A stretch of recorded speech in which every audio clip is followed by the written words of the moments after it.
Hey everyone, it's Mr. Winkel and we're back with our fourth video about the zones of regulation, and we're going to talk about what we can do when we find ourselves in each of those zones.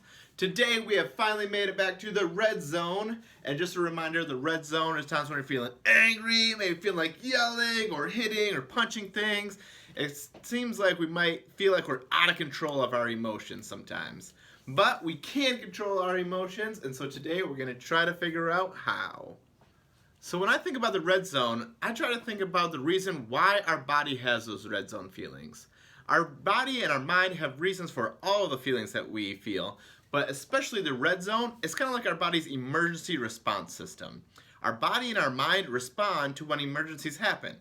So for instance, when an emergency happens, your brain, it starts to take power kind of away from the front part and pushes it to the back part to have more power there. The back part of our brain is responsible for things like breathing really deep, our heart's beating faster, and it helps us react to things quicker and move faster in emergency situations.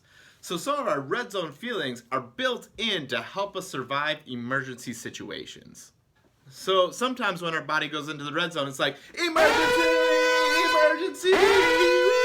So think about it like this. If I'm walking through the woods and all of a sudden a bear jumps out and scares me, my body jumps into that emergency response system.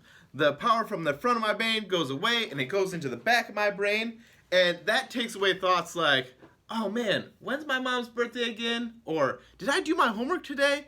Some of those thoughts, they just disappear. The thoughts that jump in are the thoughts of like, do I run? Do I climb a tree? Do I freeze? What do I do? Right? Those kind of things that help you try to survive those emergency situations.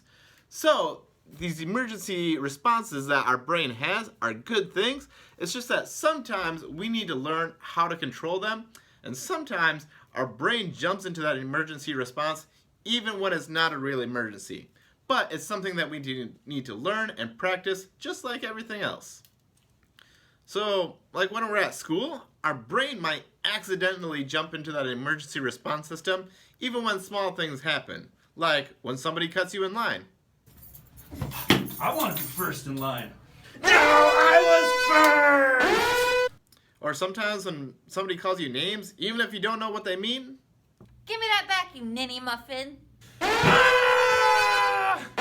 Or sometimes our brain just might jump into that emergency response system even when we don't understand a problem or we don't know what's going to happen next. So we have A multiplied by B, which is divided by C. We're going to take the answer here, which we'll call D, okay? And I'm going to take D, so far, and we're going to multiply that by 1/2 C, okay? And you should get an answer of 7. I don't get it!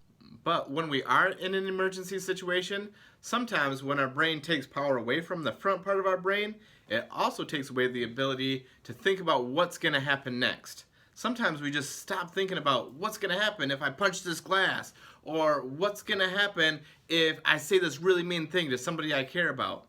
Our brain kind of forgets that, and that can get us in trouble sometimes. So, just like when we have a fire drill or we practice for emergency situations, one of the first things we should try to figure out is where we can go. If we're at home, can I go to my room, or can I go to the basement? Or if you're in your classroom and you think that you might get into the red zone, you can ask your teacher, is there somewhere I can go in the classroom if I feel like I get into the red zone? Or could I take a break outside the classroom? Like, I heard Mr. Winkel's a pretty cool guy and he likes helping people that are in the red zone.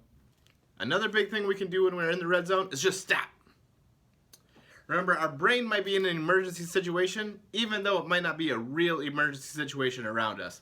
So, taking the time to stop, maybe take 5 deep breaths like this, can help our brain kind of catch up. Maybe some of that power can regulate in our brain, and we can start to decide, is this really an emergency situation right now, or should I try to do something else? Or if you're in the red zone and you feel like those emotions are coming, sometimes it can be good just like draw or doodle, or even if you can't do that, at least just scribble on your piece of paper. That could be a healthy way to get rid of some of those emotions in a safe and healthy way. So now that we have a plan of what to do when we get these red zone feelings or these emergency responses, it's important to remember that these are natural for everybody, and in certain situations, they can be helpful. But as we're growing up and learning to control ourselves, and even sometimes when we're older, our bodies and our minds can jump into those emergency responses at times when we don't need to. then it's important to remember to stop ourselves and to evaluate or to decide, is this a right time for these red zone feelings? And if it's not, maybe we can use some of these skills to feel a little bit better, or we can use some of the skills from any of the other zones. Just because I put them into one video doesn't mean those skills aren't helpful for all the different zones. So make sure that you collect and kind of hopefully find out good skills that you want to do for each of the zones, and they can make you feel better more often. Alright, I think that's all I have for you today. Goodbye from the internet.